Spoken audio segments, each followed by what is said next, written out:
ሬድዮ ኤረና ናጻ ድምፂ ኤርትራውያን ዕለታዊ ዜና ኣብ ዞባ ቀርኒ ኣፍሪቃ አንጸላሊብ ዘሎ ሓደጋ ደርቂ ህይወት ሚልዮናት ሰባት ንምድሓን 2.6 ቢልዮን ዶላር ምወላ ከም ዘድሊ ናይ መንግስታት በዓል ስልጣን ንልምዓት ወይ ኢጋድ ገሊጹ። እቲ ዞባ ውድብ ብ28 መጋቢት ኣብ ዝሃቦ መግለጺ ኣብቲ ዞባ 47 ሚልዮን ሰባት ሓደጋ ደርቅን ጸላሊዎም ከም ዘለው ብምትሕሳብ ገሊኦም ንሞት ተቃልዑዮም ኢሉ። 70% ካብዚኦም ብሰንኪ ደርቂ ውሕስነት መግቢ ዘይብሎም ሰባት ኣብ ኢትዮጵያ፣ ኬንያን ሶማልን ከም ዝርከቡ ዋና ጸሓፊ ኢጋድ ወርቅነህ ገበየሁ ኣብቲ ኣብ ኬንያ ከተማ ናይሮቢ ዝሃቦ መግለጺ ኣነጺሩ።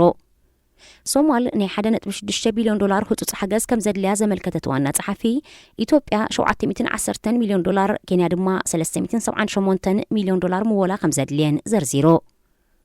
ኢጋድ ብተወሳኺ ዛጊት ልዕሊ 10 ሚልዮን ከብቲ ጠለበጊዕን መጽዓኛን ብሰንኪ ደርቂ ከም ዝሞታን ሚልዮናት ሰባት ድማ መግብን ማይን ንምእራር ዓድታቶም ራሕሪሖም ተሰይዶም ከም ዘለው ኣተሓሳሲቡ።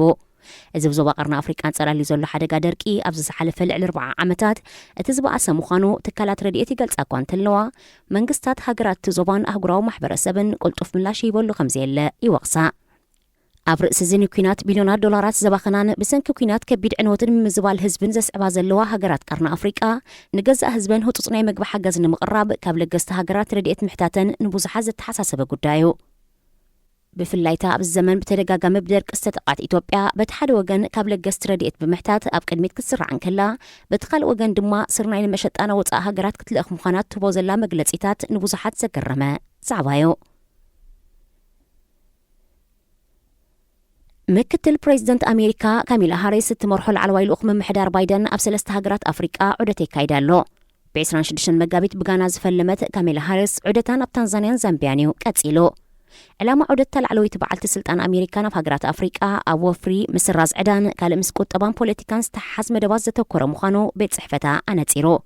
ሩስያን ቻይናን ኣብ ኣፍሪቃ ክፈጥሮ ዝኽእሉ ናይ ቁጠባ ፖለቲካውን ወተሃደራውን ጽልዋታት ዘስግኣ ኣሜሪካ ኣብ ዝሓለፈ ሒደት ኣዋርሕ ጥራይ ንረብዓይ እዋናያ ላዕለዎት ሰበስልጣናታ ናብ ዝኣህጉር ልኢኻ ዘላ።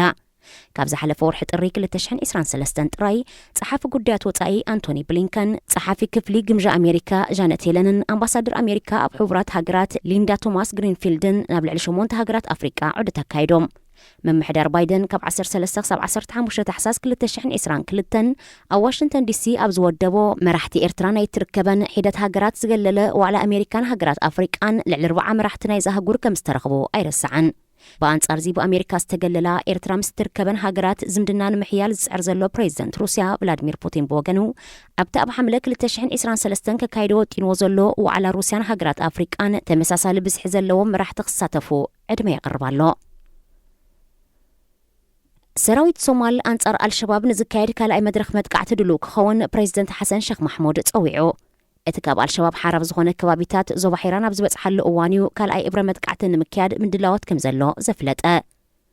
መርበብ ዜና ሸበሌ ብዘቕረቦ መሰረት ኣዘዝቲ ናይቲ መንግስቲ ሶማል ብምድጋፍ አንጻር አልሸባብ መጥቃዕቲ ይካየድ ከም ዘሎ ዝግለጽ ሰራዊት ኢትዮጵያውን ናብቲ ዞባ ብምብጻሕ ምስ ሶማላውያን መዘናታቶም ተመያይጦም። ሶማል ክሳብ መወዳእታ ወርሒ ናይ ዝዓመት ካብ አልሸባብ ሓራክ ከም እትኸውን ፕሬዚደንት ሓሰን ሼክ ማሕሙድ ምግላጹ ይዝከር። መንግስቲ ሶማል ምስ ዞባውን ኣህጉራውን መሻርክቱ ብምትሕብባር ኣብዚ ዝሓለፈ 5 ወርሕ ኣብ ልዕሊ አልሸባብ ሓያሎ መጥቃዕቲ ምክያድ እዩ ጸኒሑ።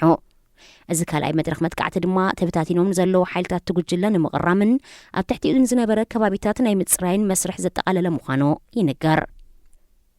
እዚ ከምዚ ኢሉ እንከሎ ኣብ ሰሜናዊ ምብራቕ ሶማል ኣብ ዝካየድ ዘሎ መጥቃዕቲ ብውሕዱ 43 ዕጡቓት አልሸባብ ከም ዝተቐትሉ ኣገልግሎት ዜና ተሃገር ገሊጹ።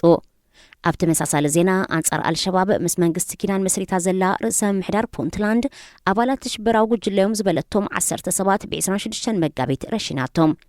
እታ ርእሰ ምምሕዳር ኣብ መጀመርያ ዝወርሒ እውን 13 ሰባት ብተመሳሳሊ ክሲ ብሞት ከም ዝቐጽዐት ሻረኽ ኣልኣውሰጥ ኣመልኪቱ። ዝኸበርኩም ሰማዕትና ዜና ኣብ ዝተፈጺሙሎ ሬድዮ ኤረና ናጻ ድምፂ ኤርትራውያን